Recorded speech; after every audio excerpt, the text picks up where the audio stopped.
नमस्कार साथियों, स्वागत है आपका अपने YouTube channel Kanhaiya GS world में। तो दोस्तों, आज का जो हमारा वीडियो है यूपी पुलिस रेडियो ऑपरेटर भर्ती 2022 के लिए जो है साइंस का हमने प्रैक्टिस सेट स्टार्ट किया है। इस क्रम में हमने प्रैक्टिस संख्या 1 जो है इसको कुछ दिन पहले कराया था, ठीक है। आज हमें करना है प्रैक्टिस सेट नंबर 2, ठीक है। और यह जो भी है एकदम पूरी तरीके से सिलेबस पर आधारित है। आपको पता है कि जो जीएस वाला सेक्शन है उसमें साइंस भी डाला हुआ है, तो लगभग 20 क्वेश्चन 50 में से लगभग 20 क्वेश्चन साइंस के आने वाले हैं। तो आप यह ज़रूर देखिए, यह सीरीज आपको निश्चित रूप से हेल्प मिलेगा, ठीक है। और बात करें एग्ज़ाम डेट की, तो उसके बारे में भी अभी बात करेंगे। और दोस्त, यदि आप पहली बार देख रहे हैं वीडियो, तो हमसे जुड़ने के लिए यहाँ पर जो लाल वाला बटन है इसको भी दबाइए और घंटे वंटे को भी दबा दीजिए, ताकि आपको नोटिफिकेशन वगैरह मिलता रहे। और वीडियो पसंद आए तो लाइक भी कर दें। और देखिए, इस क्रम में हमने रेडियो ऑपरेटर भर्ती यानी इसी परीक्षा के लिए, जो कि चाहे आप हेड वाला भरे हों, असिस्टेंट या फिर वर्कशॉप, तीनों में से कोई भी भरे हों, तो यहाँ पर हमने मेंटल एप्टीट्यूड पूरा का पूरा करा दिया है, प्रीवियस ईयर क्वेश्चन, ठीक है। उस क्रम में टोटल वीडियो संख्या 11 वीडियो बनी है। आप जब चैनल की प्लेलिस्ट में जाएंगे, रेडियो ऑपरेटर भर्ती 2022 के नाम से प्लेलिस्ट बनी हुई है, तो वहाँ पर आपको सारे 11 वीडियो क्रम से मिल जाएंगे, ठीक है। तो वहाँ से इसको भी ज़रूर देख लीजिएगा, इसमें से क्वेश्चन ज़रूर फंसेंगे। और टेलीग्राम चैनल है हमारा, नीचे लिंक दिया हुआ डिस्क्रिप्शन में, उसको भी डाउनलोड मतलब वहाँ पर भी जा सकते हैं, या फिर डायरेक्ट सर्च करके जुड़ सकते हैं। कुछ लोग यहाँ पर सिलेबस को लेकर कह रहे थे, तो देखिए आज हम सिलेबस लाए हैं। सिलेबस में यूपी पुलिस जो हेड रेडियो ऑपरेटर, इसमें बस कहाँ पर अंतर है, यहाँ पर जो देखेंगे जीएस वाले में, साइंस वाले सेक्शन में अंतर है, बाकी सब समान है। लेकिन साइंस वाले में भी बहुत सारे टॉपिक जो है तीनों से मिलते हैं। यहाँ पर आप देखेंगे तो सहायक वाला है, यहाँ पर हेड रेडियो ऑपरेटर यानी कि प्रधान परिचालक वाला है। तो यहाँ पर देखेंगे भौतिक जगत तथा मापन, तो यहाँ पर देखिए मापन तथा आयाम, यानी कि मिला कि नहीं, चैप्टर मिला, ठीक है। और यहाँ पर देखिए गति के नियम, और यहाँ पर बल एवं गति के नियम। तो बहुत सारे जो है टॉपिक मिलते हैं। तो आप चाहे तीनों में से कोई भी परीक्षा की तैयारी कर रहे हो, तो इस क्लास को जरूर लीजिएगा, ठीक है। तो चलिए शुरू करते हैं आज का वीडियो। ठीक है, 50 क्वेश्चन इससे पहले के जो थे, ठीक है, 40 क्वेश्चन इससे पहले के जो थे हिंदी के थे। यहाँ से शुरू होता है साइंस का सीरीज, मतलब साइंस का क्वेश्चन, ठीक है। तो पहला क्वेश्चन आपके सामने है, और कितने आप सही करते हैं नीचे एक बार कमेंट करके बताइएगा कि हमारा 20 में से टोटल कितना सही हुआ है, ठीक है। तो देखिए, आज का पहला क्वेश्चन है, जी के मान की एसआई इकाई वही है जो किसी खाली स्थान, ठीक है, यानी कि किस और चीज़ की एसआई इकाई जो है जी के समान है। तो देखिए, जी का मान क्या होता है, मीटर प्रति सेकेंड स्क्वायर, यानी कि मीटर प्रति सेकेंड स्क्वायर। तो देखिए, आप जब पढ़ेंगे त्वरण, तो त्वरण का भी इकाई सेम होता है, मीटर प्रति सेकेंड स्क्वायर, ठीक है। तो यहाँ पर जी का मान और त्वरण यानी कि ए का मान दोनों का समान होता है, तो इसका ऑप्शन नंबर डी एकदम सही जवाब हो जाएगा। इसके अलावा कुछ जानकारी यहाँ पर जान लीजिए। तो जैसे एक जी होता है, तो इसका मान होता है 9.8 मीटर प्रति सेकेंड स्क्वायर। और एक होता है कैपिटल जी, जिसे हम लोग कहते हैं गुरुत्वाकर्षण नियतांक। इसका मान पूछ दे तो 6.67 गुणे 10⁻⁻11। अब देखिए, इसका जो इकाई है यह भी कई बार पूछा है, तो न्यूटन मीटर स्क्वायर प्रति किलोग्राम स्क्वायर, ठीक है। तो इसका इकाई भी याद रखें। अब बढ़ते हैं नेक्स्ट क्वेश्चन की ओर। अगला क्वेश्चन यहाँ पर कह रहा है कि ऊर्जा की वह व्यावसायिक इकाई क्या है, ठीक है। ऊर्जा की व्यावसायिक इकाई यहाँ पर पूछ रहा है, तो क्वेश्चन नंबर 42 का ऑप्शन नंबर ए यानी कि किलोवाट घंटा हो जाएगी, ठीक है, किलोवाट घंटा। अब देखिए, और इसका यदि सीजीएस मात्रक पूछ दे, तो इसका सीजीएस मात्रक होता है कैलोरी। और राशि वगैरह पूछ दे तो ऊर्जा कैसी राशि है, तो यह अदिश है, क्योंकि इसमें कुछ होता नहीं है। सदिश राशि क्या कहते हैं, जिसका दिशा और परिमाण दोनों निश्चित हो, तो इसका निश्चित नहीं होता है, इस नाते यह हो जाता है अदिश राशि, ठीक है। अब क्वेश्चन नंबर नेक्स्ट कह रहा है कि एक घर में एक माह में 900 गुणे 10⁻6 जूल ऊर्जा की खपत होती है, तो इकाई में यह ऊर्जा कितनी होगी। तो यदि आपको आ रहा है तो वीडियो पॉज करके आंसर देखिए, क्या आपका वही आंसर आया। चलिए हम इसको यहाँ पर सॉल्व करते हैं। तो देखिए, यहाँ पर क्या कहा है कि 900 गुणे 10⁻6 जूल ऊर्जा की खपत होती है, तो इकाई में यह ऊर्जा कितनी होती है। तो आपको पहले यहाँ पर जानना होगा कि एक यूनिट, ठीक है, एक यूनिट बराबर होती है 3.6 गुणे 10 के पावर 6 जूल, ठीक है, 6 जूल होता है। तो यहाँ पर हो जाएगा, ठीक है, यह ऊर्जा निकालनी है तो इसमें 3.6 से भाग देना होगा ताकि यह निकल जाए। तो देखिए यहाँ पर कितना है, 900 गुणे 10 के पावर 6 भागे 1 जूल में 1 यूनिट में कितना होता है, इतना जूल। तो इसे भाग देंगे 3.6 गुणे 10 के पावर 6, तो 10 के पावर 6 से 10 के पावर 6 कट जाएगा, और यहाँ पर 3.6 से जब 900 को काटेंगे तो यहाँ पर आ जाएगा 250 यूनिट, ठीक है। तो इसका सही जवाब क्या हो जाएगा, ऑप्शन नंबर डी, यानी कि ऑप्शन नंबर डी हो जाएगा 250 यूनिट, ठीक है। अब बढ़ते हैं नेक्स्ट क्वेश्चन की ओर। अगला क्वेश्चन कह रहा है कि जब कोई वस्तु वृत्तीय पथ पर गति करती है तो घूर्णन करती हुई वस्तु पर केंद्र की ओर लगने वाला बल क्या कहलाता है, ठीक है। तो यहाँ पर कह रहा है कि जब कोई वस्तु वृत्तीय गति करती है, बनाते हैं हम लोग वृत्त, ठीक है। तो देखिए कह रहा है कि जब कोई वस्तु वृत्तीय गति करती है तो घूर्णन करती हुई वस्तु पर केंद्र की ओर लगने वाले बल को क्या कहते हैं। देखिए यहाँ पर वस्तु को हम, कोई वस्तु यहाँ पर बना दिए या वृत्तीय गति कर रही है, ठीक है।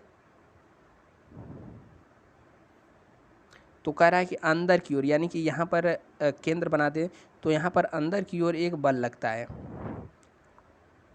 ठीक है। तो पूछ रहा है इसी अंदर के बल को क्या कहते हैं, तो इसी बल को कहा जाता है एफ। एफ बराबर क्या होता है, अभिकेंद्रीय बल, ठीक है। तो इसका सही जवाब अभिकेंद्रीय, यानी कि केंद्र की ओर लगता है तो इसे कहा जाता है अभिकेंद्रीय बल, और यदि केंद्र से बाहर की ओर लगता है तो उसे कहा जाता है अपकेंद्रीय बल, ठीक है। अब अपकेंद्रीय बल के उदाहरण कौन है, अपकेंद्रीय जो कपड़ा धोने वाली मशीन होती है, ठीक है, या फिर दूध से मक्खन निकाला जाता है उसको, तो यह सब अपकेंद्रीय बल के उदाहरण है। लेकिन यहाँ पर क्या होगा, अभिकेंद्रीय बल इसका सही जवाब हो जाएगा। अगला क्वेश्चन कह रहा है पृथ्वी की सतह पर किसी वस्तु के लिए पलायन वेग का मान कितना होता है। तो यह तो सबको पता होगा, या हमने बचपन से पढ़ते आ रहे हैं, पलायन वेग का मान तो होता है 11.2 किलोमीटर प्रति सेकेंड, यानी कि 11.2 किलोमीटर प्रति सेकेंड से किसी भी वस्तु को यदि हम फेंक दें ऊपर की ओर तो वापस लौट के कभी नहीं आएगा, ठीक है। किसी भी चीज़ को 11.2 किलोमीटर प्रति सेकेंड से ज़्यादा की गति से फेंक दें तो वह वापस पृथ्वी का नहीं लौट कर आएगा, इसी को कहा जाता है पलायन वेग। और देखिए यहाँ पर चंद्रमा की बात करें तो चंद्रमा पर पलायन वेग कितना होता है, तो यह आपको कमेंट करके बताना है, ठीक है। चंद्रमा पर पलायन वेग का कितना मान होता है, इससे कम होता है, इतना हिंट ले लीजिए। नेक्स्ट क्वेश्चन कह रहा है कि कोई कृत्रिम उपग्रह जिसका द्रव्यमान क्या है, यम है, पृथ्वी के चारों ओर चक्कर लगाता है तो पृथ्वी की त्रिज्या RE, यदि पृथ्वी तल से उपग्रह की ऊंचाई h है तो इसका कक्षीय वेग क्या होगा, ठीक है।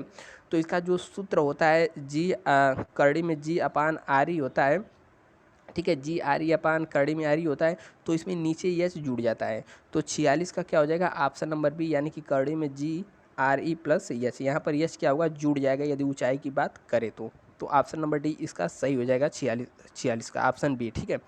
नेक्स्ट क्वेश्चन कह रहा है कि यदि वेक्टर ए बराबर 5i plus 7j minus 3k और b बराबर 2i प्लस 2j माइनस ए के लंबवत है, ठीक है। तो यहाँ पर क्या कर दिया, लंबवत, यानी कि हमको डाट गुणन करना है। पूछ रहा है ए का मान क्या होगा। तो देखिए आप यदि इससे पहले भी ऐसे सवाल लगाए होंगे तो इसमें क्या किया जाता है, इसमें आई वाले सेक्शन का गुणा आई वाले से किया जाता है, और जे वाले का जे से और के वाले का के से कर दिया जाता है। तो देखिए यहाँ पर हम लोग करते हैं, तो क्या लिखा था, 5i प्लस 7j, ठीक है, माइनस 3k, ये हो गया। अब यहाँ पर हमको गुणा करना है, डाट गुणा करना है, तो यहाँ पर क्या हो जाएगा, 2i लिखा था, ठीक है, अब प्लस 2j था, और यहाँ पर क्या था, माइनस ए के। तो ए का मान निकालना है तो माइनस ए के। अब देखिए हमने क्या बताया कि यहाँ से 5 वाले से 5 वाले का गुणा करेंगे तो यहाँ पर क्या हो जाएगा, 5 दूना 10, ठीक है, और आई से आई वहाँ पर खत्म हो जाता है क्योंकि आई स्क्वायर का मान 1 होता है। अब यहाँ पर देखिए 7 से जब इसमें गुणा करेंगे तो 7 दूना 14 आई हो जाएगा, यहाँ पर जे नहीं रहेगा, ठीक है, 14 हो जाएगा। अब 3k से जब इसमें गुणा करेंगे माइनस ए के में तो यहाँ पर माइनस माइनस प्लस हो जाएगा, तो यहाँ पर हो जाएगा 3a, ठीक है। अब इसके बाद यहाँ पर 3a हो गया, अब 14 10 24, तो 3a बराबर हो जाएगा -24, ए बराबर हो जाएगा -8। ठीक है, तो इसका सही जवाब क्या हो जाएगा -8, यानी कि ऑप्शन नंबर डी इसका सही हो जाएगा 47वें का। ठीक है, ऑप्शन नंबर डी इसका सही है। अब नेक्स्ट क्वेश्चन कह रहा है सभी बलों में होता है, तो सभी बलों में क्या होता है यही हमें बताना है। तो बल का क्या होता है, बल वह बाकारक होता है जो कोई भी वस्तु यदि स्थिर हो या फिर चल रही हो तो उसके मान में परिवर्तन कर दे या करने की चेष्टा करता है, इसी को कहते हैं बल। ठीक है, तो यहाँ पर यदि उसके परिमाण और दिशा में बदल दे या फिर दोनों को ठीक है, यहाँ पर दोनों को बदल दे, उसी को कहा जाता है बल। सभी बलों में यह होता है। ठीक है, दिशा की बात करें तो ऐसा नहीं है कि सभी बलों में हो, दिशा ही होता है, परिणाम घनत्व या कुछ हो। ऑप्शन नंबर ए इसका सही हो जाएगा 48वें का। नेक्स्ट क्वेश्चन यहाँ पर हमारा देखिए क्या है। अगला क्वेश्चन यहाँ पर कह रहा है यदि कोई वस्तु पर 20 न्यूटन का बल लागू किया जाता है तो यह 2 मीटर प्रति सेकेंड स्क्वायर के साथ गति करती है। तो यहाँ पर देखिए,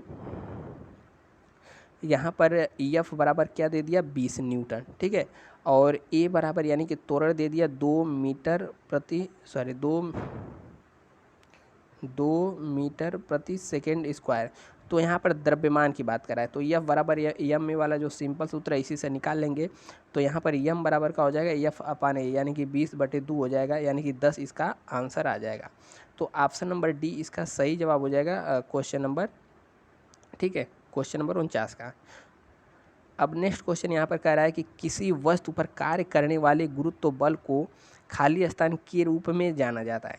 तो देखिए यहाँ पर W बराबर mg होता है, तो कह रहा है कि कार्य करने वाले गुरुत्व बल, ठीक है, तो कार्य करने वाले गुरुत्व बल के रूप में किसे जाना जाता है, तो यहाँ पर भार हो जाएगा। ठीक है, तो भार बराबर क्या होता है, यहाँ पर भार हो जाएगा, यहाँ पर जी बराबर गुरुत्व बल, एम बराबर द्रव्यमान। तो यहाँ पर इसका सही जवाब भार होगा, ऑप्शन नंबर डी, यानी कि 50 सही हो जाएगा, क्वेश्चन नंबर 50 का ऑप्शन नंबर डी। ठीक है, अगला क्वेश्चन यहाँ पर कह रहा है कि क्वेश्चन नंबर 51 है, कुछ गैसों की स्थिति का समीकरण इस प्रकार व्यक्त किया जा सकता है।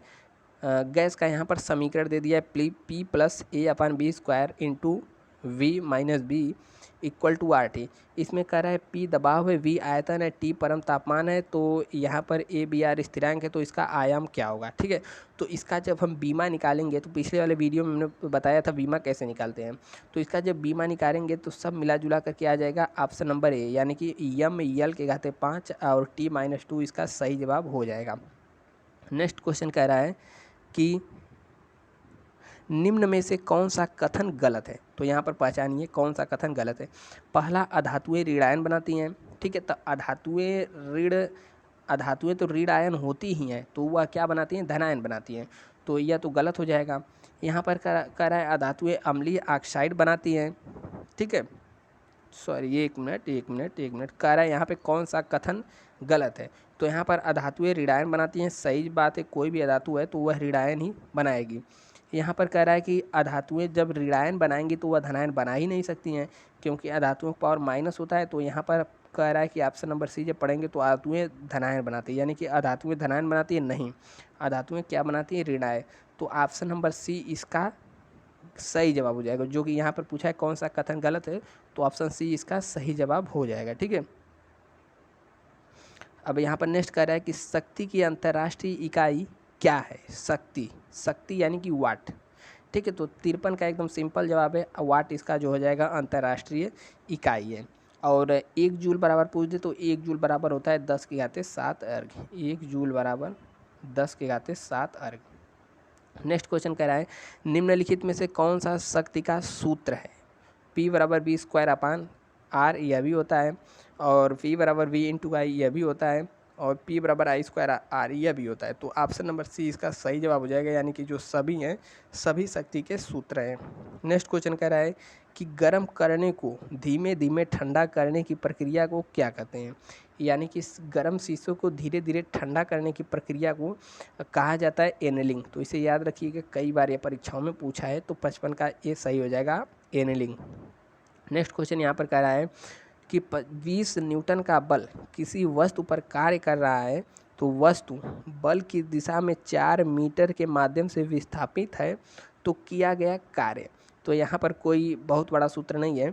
56 का क्या कर रहा है, तो इस पे बल का सूत्र क्या होता है, कार्य का सूत्र क्या होता है, W बराबर F into D, F D cos theta होता है, तो डब्लू बराबर एफ डी, यहाँ पर थीटा कोई रोल नहीं है, तो डब्लू बराबर एफ इंटू डी वाला सूत्र लग जाएगा। तो दोनों का गुणा कर देंगे 20 गुणे 4 यानी कि 80 आ जाएगा। लेकिन ऑप्शन 80 तो हर में है, तो यहाँ पर कार्य पूछा है तो कार्य की इकाई क्या होती है, जूल, तो जूल जिसके पीछे लगा होगा वही सही हो जाएगा। ऑप्शन नंबर डी सही है। क्वेश्चन नंबर 57 कह रहा है विभवांतर की एसआई इकाई क्या है। तो देखिए विभवांतर का मात्रक की बात करें तो इसका मात्रक होता है वोल्ट। तो 57 का क्या सही हो जाएगा, ऑप्शन नंबर सी वोल्ट इसका सही हो जाएगा। और आवेश का मात्रक कर दे तो आवेश का मात्रक यहाँ पर कुलाम हो जाता है, आवेश का मात्रक कुलाम और शक्ति का मात्रक वाट, ठीक है। और जूल का मात्रक ऊपर हमने बता दिया, ऊर्जा का मात्रक होता है जूल। तो इसका जो सही जवाब है ऑप्शन नंबर सी, यानी कि विभवांतर का मान होता है जो एसआई इकाई होती है वह वाट होता है। नेक्स्ट क्वेश्चन कह रहा है 1 किलोवाट की शक्ति किसके बराबर होती है। तो 1000 वाट के बराबर होती है 1 किलोवाट, ठीक है। तो ऑप्शन नंबर इसका जो डी है सही है। नेक्स्ट क्वेश्चन कह रहा है कि जब बंदूक से गोली छोड़ी जाती है तो बंदूक विपरीत दिशा में धक्का लगाती है, यह न्यूटन के किस नियम का उदाहरण है।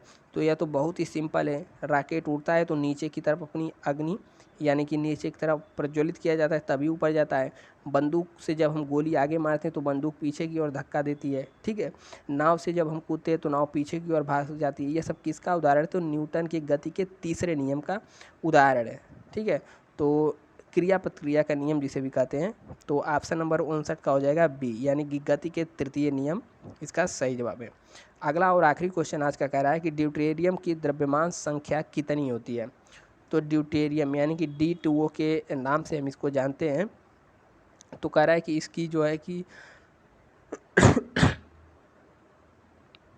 इसकी द्रव्यमान संख्या कितनी होती है। तो द्रव्यमान संख्या इसकी क्या होती है, 2 होती है। और भारी जल ड्यूटेरियम का ही ऑक्साइड होता है, आपको पता होगा ड्यूटेरियम ऑक्साइड। तो ऑप्शन नंबर इसका जो है ए सही जवाब हो जाएगा, ठीक है। इस प्रकार हमने 20 क्वेश्चन किए, आपका कितना सही हुआ नीचे कमेंट करके एक बार जरूर बताइएगा। और सीरीज आपको कैसी लगी। यह सेट नंबर 2 था, अब इसके बाद सेट 3 आएगा, ठीक है। और यहाँ पर एग्ज़ाम डेट की बात करें तो एग्ज़ाम डेट बहुत ही जल्द आने वाला है, चाहे कभी भी आ सकता है, ठीक है। तो इसी माह में आने की पूरी संभावना है। तो यह मान चलिए एग्ज़ाम डेट कभी भी आ सकता है। और एग्ज़ाम डेट आएगा कितने दिन पहले, लगभग 12 से 15 दिन पहले पता चलता है। और 4 दिन पहले एडमिट कार्ड निकलने लगता है, ठीक है। तो 12 से 15 दिन हमें एग्ज़ाम डेट के पहले नोटिस ज़रूर आएगा। तो यह मान के चलिए इसी माह में एग्ज़ाम डेट की घोषणा होने वाली है, ठीक है। तो मिलते हैं नेक्स्ट वीडियो में, तब तक के लिए जय हिंद। और यह मेंटल एप्टीट्यूड वगैरह देख लीजिएगा। जय हिंद।